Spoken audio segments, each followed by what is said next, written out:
नमस्कार दोस्तों, स्वागत है आपका हमारे YouTube channel daily GK dose में।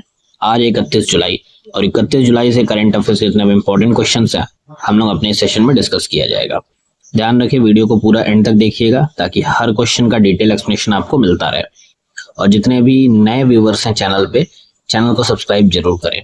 तो शुरू करते हैं अपने क्वेश्चन सेशन को बिना पंचायत के क्वेश्चन ऑफ द डे के साथ।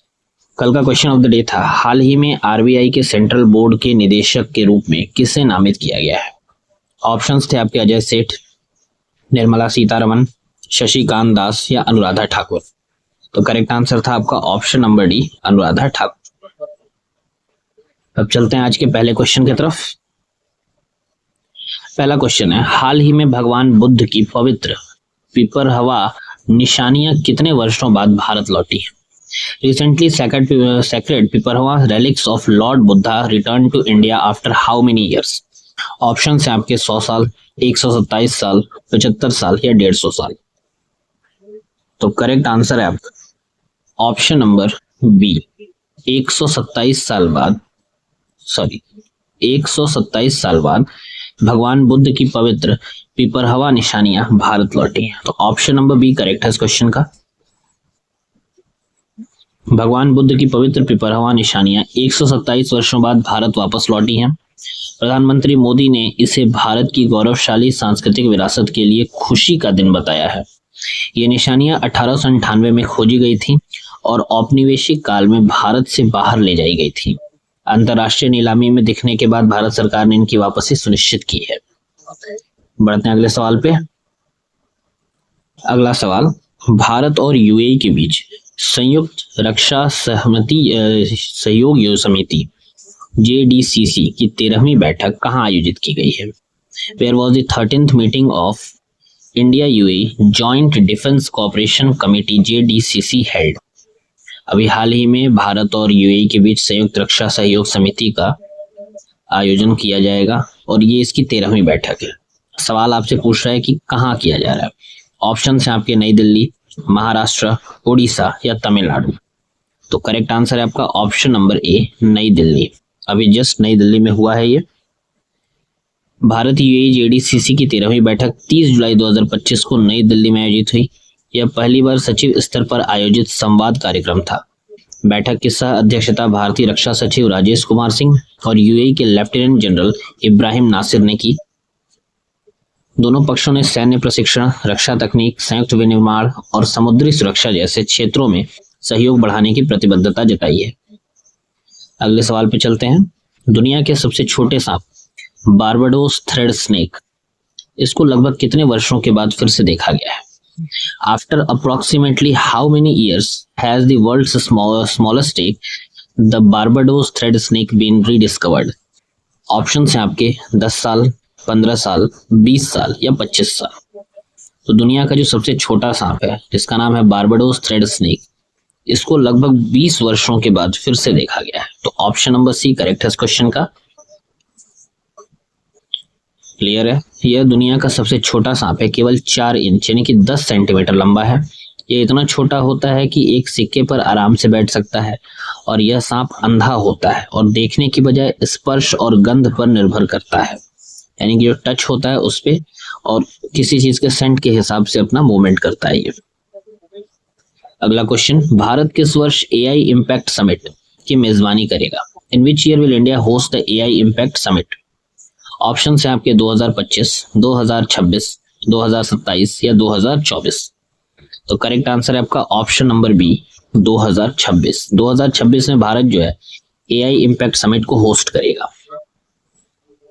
इस समिट का मुख्य उद्देश्य AI का लोकतांत्रिकरण और वास्तविक जीवन की समस्याओं का समाधान है।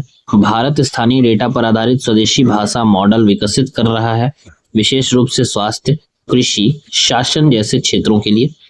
सर्वम AI, सॉकेट AI, ज्ञान AI और गण AI जैसे 4 स्टार्टअप्स को इसके लिए चुना गया है और यह मॉडल ओपन सोर्स होंगे। अगला सवाल, हाल ही में लॉन्च किए गए संचार साथी मोबाइल ऐप, इसको हिंदी सहित कुल कितनी भाषाओं में उपलब्ध कराया गया है? अभी नया मोबाइल ऐप लॉन्च हुआ है संचार साथी। पूछ रहा है कि हिंदी के साथ साथ इसमें और कितनी भाषाएं अवेलेबल है। द रिसेंटली लॉन्च संचार साथी mobile app is now available in how many languages including Hindi? Option है आपके 15, 18, 22 या 25। तो करेक्ट आंसर है आपका ऑप्शन नंबर सी, 22। जितनी हमारी संविधान में मान्यता भाषाएं हैं उतनी ही इस मोबाइल ऐप में भी लॉन्च की गई हैं, यानी कि ऑप्शन नंबर सी करेक्ट है इस क्वेश्चन का। संचार साथी ऐप अब हिंदी और 21 क्षेत्रीय भाषाओं सहित 22 भाषाओं में उपलब्ध है। इसे टेलीकॉम साइबर फ्रॉड को रोकने के उद्देश्य से लॉन्च किया गया। ऐप की मदद से यूजर खोए या चोरी हुए मोबाइल फोन को ट्रैक और ब्लॉक कर सकते हैं और जनवरी 2025 में शुरू किए गए इस ऐप को अब तक 46 लाख से अधिक डाउनलोड मिल चुके हैं। अगला सवाल, फाइनेंशियल ईयर यानी कि वित्त वर्ष 2028 तक थर्मल पावर सेक्टर में निजी कंपनियां कितनी राशि का निवेश करने जा रही हैं?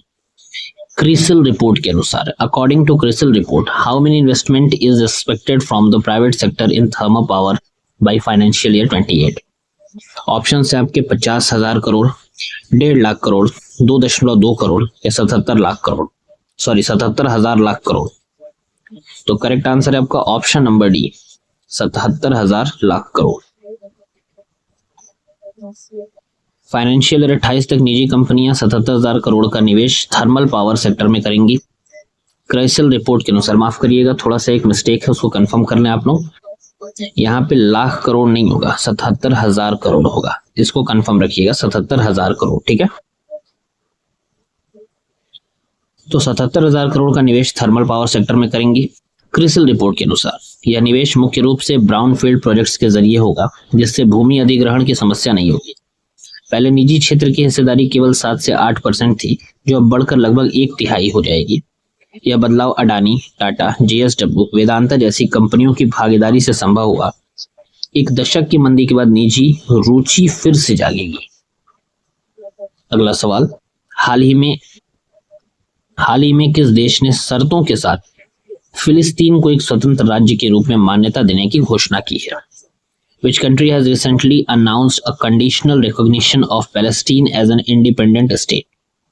फ्रांस, रशिया के बाद अब ये अगला कंट्री है जिसने पैलेस्टीन को इंडिपेंडेंट स्टेट घोषणा करने की मान्यता देना शुरू किया है। ऑप्शन है आपके फ्रांस, यूनाइटेड स्टेट्स, जर्मनी या यूनाइटेड किंगडम।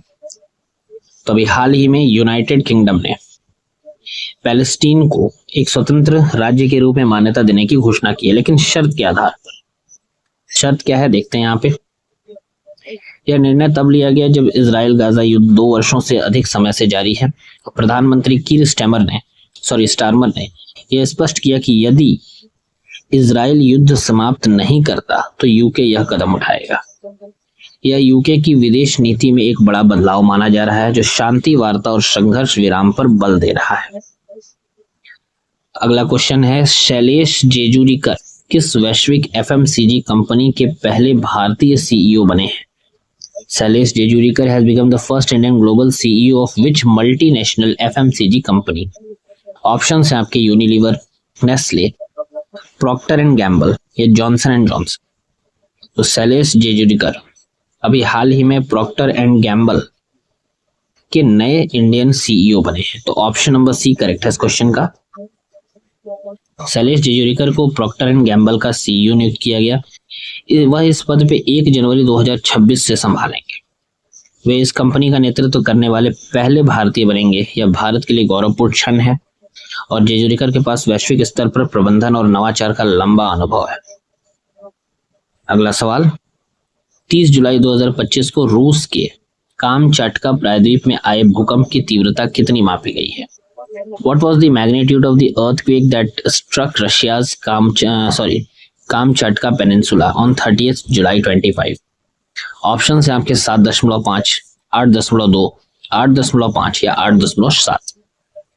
तो अभी हाल ही में रूस के कामचाटका प्रायद्वीप में भूकंप आया, जिसकी तीव्रता थी 8.7, यानी कि इंटेंसिटी के साथ आया था 8.7 के। ऑप्शन नंबर डी करेक्ट है इस क्वेश्चन का। 30 जुलाई 2025 को रूस के कामचाटका प्रायद्वीप में 8.7 तीव्रता का भूकंप आया। इसके चलते जापान, अलास्का, हवाई और अमेरिका के पश्चिमी तट सहित कई क्षेत्रों में सुनामी की चेतावनी जारी की। 4 मीटर तक ऊंची लहरें कामचट्टा में रिकॉर्ड की गई हैं और हालांकि कोई बड़ी मौतें नहीं हुई, लेकिन हल्की चोटें और संपत्ति को नुकसान की पुष्टि हुई है। आखिरी सवाल हमारा आज का, हाल ही में किस देश ने 16 वर्ष से कम आयु के बच्चों के लिए YouTube पर प्रतिबंध लगाया है? Recently, which country has banned YouTube for children under the age of 16? Option है आपके कनाडा, ऑस्ट्रेलिया, यूनाइटेड किंगडम या न्यूजीलैंड। तो भाई हाल ही में ऑस्ट्रेलिया ने 16 वर्षों से कम आयु के बच्चों के लिए YouTube पर प्रतिबंध लगाया। तो ऑप्शन नंबर बी करेक्ट है इस क्वेश्चन का। ऑस्ट्रेलिया ने हाल ही में 16 साल से कम उम्र के बच्चों के लिए YouTube बैन कर दिया है। यह निर्णय हानिकारक ऑनलाइन कंटेंट से बच्चों को बचाने के लिए लिया गया। यह कानून 10 दिसंबर 2025 से लागू होगा और नियम का उल्लंघन करने वाली कंपनियों पर 49.5 मिलियन ऑस्ट्रेलियन डॉलर तक जुर्माना भी लगेगा। तो ये था आज का टॉप 10 करंट अफेयर्स। उम्मीद करता हूँ सेशन आपको अच्छा लगे, और सेशन अच्छा लगता है तो लाइक शेयर कमेंट जरूर करें और शेयर करके लोगों को भी बताएं कि हाँ सब्सक्राइब करें। जितने भी व्यूअर्स नए हैं चैनल पे वो भी हमारे चैनल को सब्सक्राइब करें। बढ़ते हैं आज के क्वेश्चन ऑफ द डे पे। आज का क्वेश्चन ऑफ द डे है कि देश का पहला हिंदी माध्यम का मेडिकल कॉलेज किस शहर में शुरू होने जा रहा है जहां MBBS की पढ़ाई पूरी तरह हिंदी में होगी? ऑप्शन है आपके भोपाल, लखनऊ, जबलपुर या पटना। तो जो भी करेक्ट आंसर है उसको आप लोगों ने कमेंट बॉक्स में मारना है। और एक बार फिर से बता दूं, चैनल को लाइक कमेंट और वीडियोस पे शेयर जरूर करा कीजिए, वीडियोस को शेयर कीजिए और चैनल को सब्सक्राइब जरूर से जरूर करें जितने भी नए व्यूअर्स आते हैं। तब तक के लिए धन्यवाद, नमस्कार, हर हर महादेव।